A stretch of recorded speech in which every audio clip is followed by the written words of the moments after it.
बिस्मिल्लाहिर्रहमानिर्रहीम। अस्सलाम वालेकुम नाज़रीन किराम, मैं हूँ साजिदवान और आप देख रहे हैं मेरा फेसबुक और यूट्यूब चैनल।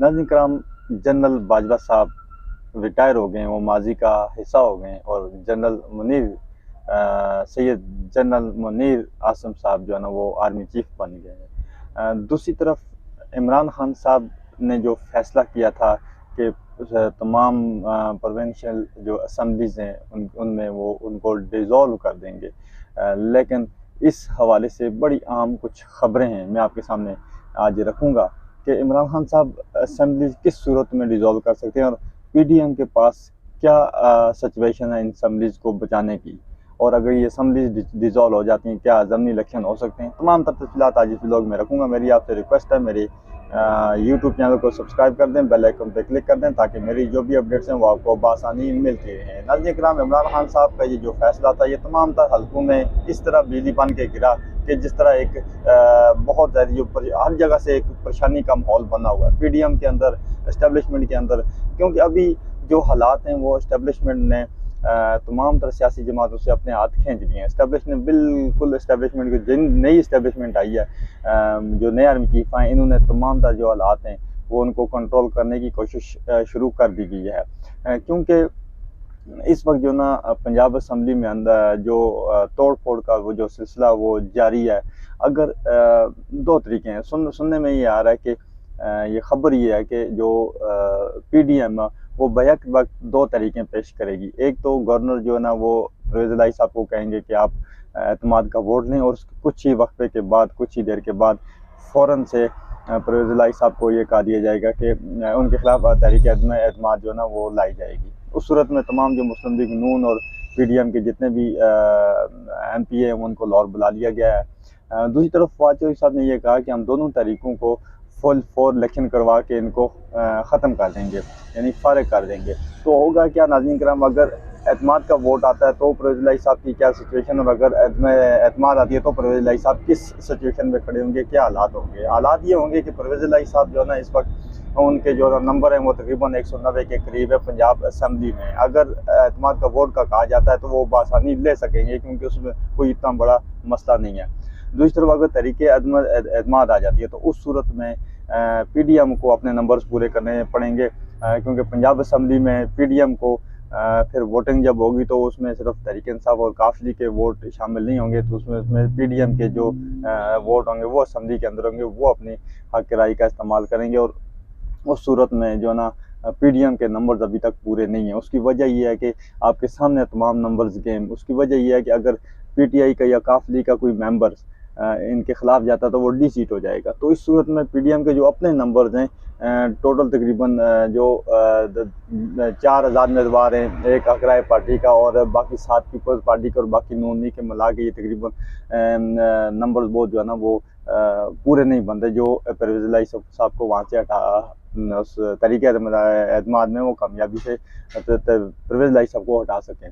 अब दूसरी तरफ क्या होगा कि ये तहरीकें जैसे ही ख़त्म होंगी तो फ़ौरन जो है ना परवेज़ इलाही साहब असम्बली डिज़ोल्व कर देंगे।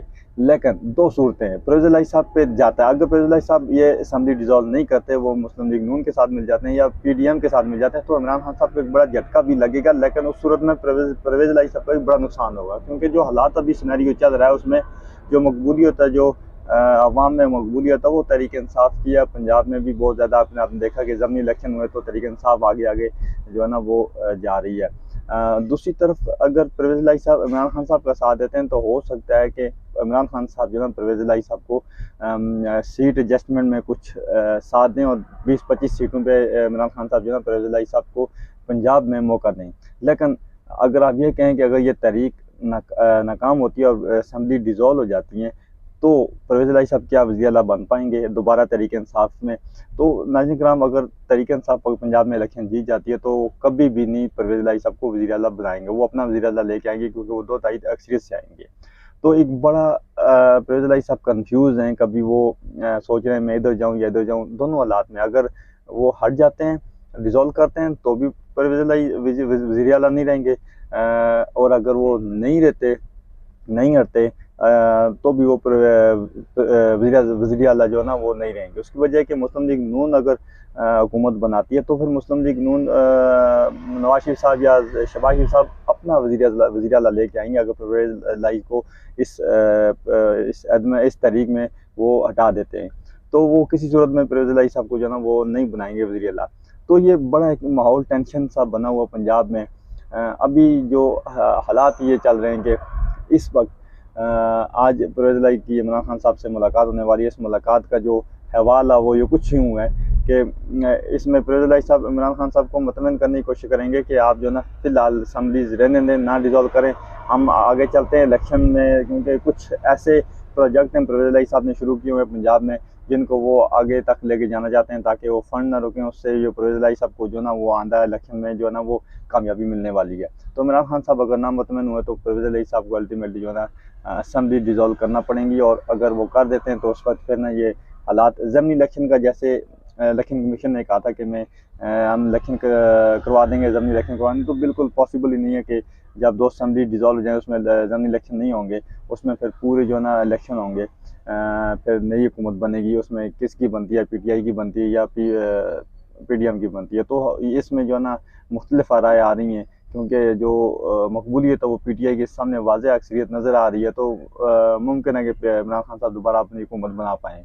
तो दूसरी तरफ नवाज़ शरीफ साहब ने जो है ना वो टास्क दिया हमज़ा शहबाज शरीफ साहब को कि किसी तरह वो परवेज़ इलाही साहब को रोकें, किसी तरह ऐसे हालात बनाएं जिससे जो है ना ये असम्बली डिज़ोल्व होने से बच जाए। अगर ये असम्बली डिज़ोल्व हो जाती है तो इस वक्त PDM को बहुत बड़ा ख़तरा होगा इलेक्शन में जाके, क्योंकि PDM की वो सूरत हाल नहीं है कि वो इलेक्शन में जाएँ और विन कर जाएँ, क्योंकि पंजाब अगर PDM के हाथ से निकल जाता है अभी इस बार फिर, तो अगले 5 साल फिर जो है ना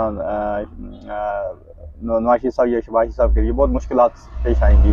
क्योंकि इस वक्त जो है ना अगर ऐसे हालात बन जाते हैं, क्योंकि 4 साल पिछले और 5 साल ये, तो 9 साल अगर पंजाब में मुस्लिम लीग की गवर्नमेंट नहीं रहती तो आइंदा आने वाले दिनों में पंजाब में एंटर होना नून लीग के लिए बड़ा मुश्किल साबित हो सकता है। तो जनरल कमर जो बाजवा साहब हैं उन्होंने जाते जाते पाकिस्तान को इस दलदल में छोड़ गए कि हालात जो है ना अभी कंट्रोल से बिल्कुल बाहर होते जा रहे हैं। इस वक्त जो मैशत है वो उसका बेड़ा गर्क हुआ है। इस मार्च में $6 अरब का हुकूमत ने 6 से 7 अरब डॉलर देने, मार्च तक हुकूमत ने देने।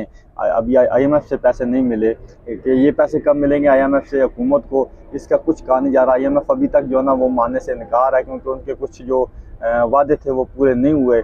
कुछ बजट में जो रखा गया था जो हालात थे उनको अभी तक हुकूमत कंट्रोल नहीं कर पाई, क्योंकि जो मायदे किए थे वो पूरे नहीं कर पाई हुकूमत अभी। तो IMF जो है ना पैसे देने से अभी गुरेज़ा है, उसने अभी तक पैसे नहीं रिलीज़ किए। सऊदी प्रिंस जो है ना वो भी अभी देख रहे हैं, क्योंकि जो उनकी एक अपनी इंटेलिजेंस है पाकिस्तान में, पूरी दुनिया में, तो जहाँ पे भी वो उनको बताते हैं कि ये हुकूमत कितनी है, इस हुकूमत में कितनी पॉपुलरिटी है, इस हुकूमत में क्या जरा चल रहा है, पाकिस्तान में सियासी हालात कैसे हैं। तो फिर जो सऊदी प्रिंस है उन्होंने भी ये देखना शुरू किया, यानी वॉच एंड सी की पॉलिसी है उनकी कि हम देखेंगे पहले कि कौन क्या होता है, कि उसके बाद हम जो है ना अगर वो पैसे कुछ देते हैं तो उसके बाद। UAE भी इसी तरह, और चीन भी यही देख रहा है कि पाकिस्तान में जो स्टेबिलिटी है, जो सियासी जो माहौल जो ख़राब है उसको अगर वो ठीक होता है उसके बाद जो है ना वो कुछ मदद कर सकते हैं। लेकिन मौजूदा जो सिनेरियो इस वक्त जो है ना लग नहीं रहा कि कोई दोस्त मुल्क पाकिस्तान की मदद करेगा, और पाकिस्तान ने मार्च में $6 अरब का कर्जा देना है, और इस महीने में उसने $1 अरब देना है।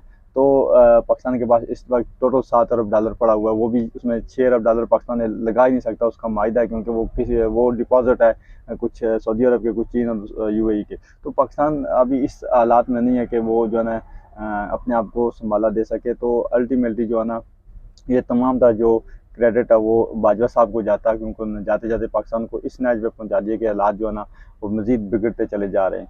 तो जो फैक्ट जो मैंने आपके सामने रखे, जो पाकिस्तान किस हालात में डिफ़ॉल्ट का ख़तरा कहते थे 85% है, लेकिन डिफ़ॉल्ट पाकिस्तान हो चुका है। इसका मतलब ये होता है कि अगर डिफ़ॉल्ट ये जो सिर्फ ऐलान करना बाकी होता है, ऐलान अभी तक हुकूमत ने नहीं किया, और अल्लाह ना करे कि पाकिस्तान को इस तरह फिर कुछ ऐसे हालात बने। उम्मीद करता हूँ कि कुछ ना कुछ हल निकल आएगा, लेकिन आप खुद हिसाब लगा लें कि अगर पाकिस्तान के पास $7 अरब का रिज़र्व पड़े हैं, उसमें पाकिस्तान ने इस मंथ $1 अरब देना और मार्च में 6 अरब देना है, तो पाकिस्तान के पास इतना पैसा ही नहीं है कि वो कैसे देगा। तो जब वो उसके पास पैसा नहीं है कैसे देगा, तो फिर अल्टीमेटली जो है ना वो आप खुद समझदार हैं, खुद हिसाब लगा लें कि पाकिस्तान जो है ना वो डिफ़ॉल्ट हो चुका है। तो उस सूरत में दोस्त ममालिक मदद को आ सकते हैं, लेकिन वो भी देख रहे हैं कि पाकिस्तान में जो सियासी अदम इस्तेकाम आया हुआ है उसको सबसे पहले पाकिस्तान को कंट्रोल करना पड़ेगा, पाकिस्तान को हालात ठीक करने पड़ेंगे, उसके बाद जाके जो है ना दोस्त ममालिक भी पाकिस्तान की मदद करेंगे। तो ये एक बड़ा ही अजीब सा माहौल बना हुआ पाकिस्तान में। सियासी जमातों को चाहिए कि सबसे पहले पाकिस्तान का सोचे, अपनी सियासत को बाला ताक रख के पाकिस्तान को आगे, जब पाकिस्तान आए तो आपकी सियासत भी है, अवाम भी है। तो अल्टीमेट इसका जो मलबा सारा अवाम पे गिरना है। महंगाई की वजह से हर लिहाज से अवाम ने परेशान होना है। इन लोगों को तो कुछ नहीं होना, इन लोगों ने जो है ना अपने महलात बनाए हुए हैं, अपने जो इनका अपना सिस्टम है, पैसा इनके पास अपना है, इनको कुछ नहीं है, महंगाई से कोई फ़र्क नहीं पड़ता। तो फ़र्क पड़ेगा सिर्फ अवाम को पड़ेगा। तो देखते हैं आइंदा जो है ना अगले चंद दिन जो है ना वो बड़े अहम है, हालात किस तरफ जाते हैं। आपको सामने अगले व्लॉग में कुछ अहम खबरें रखूँगा। तक मुझे दीजिए इजाज़त। अल्लाह हाफ़िज़।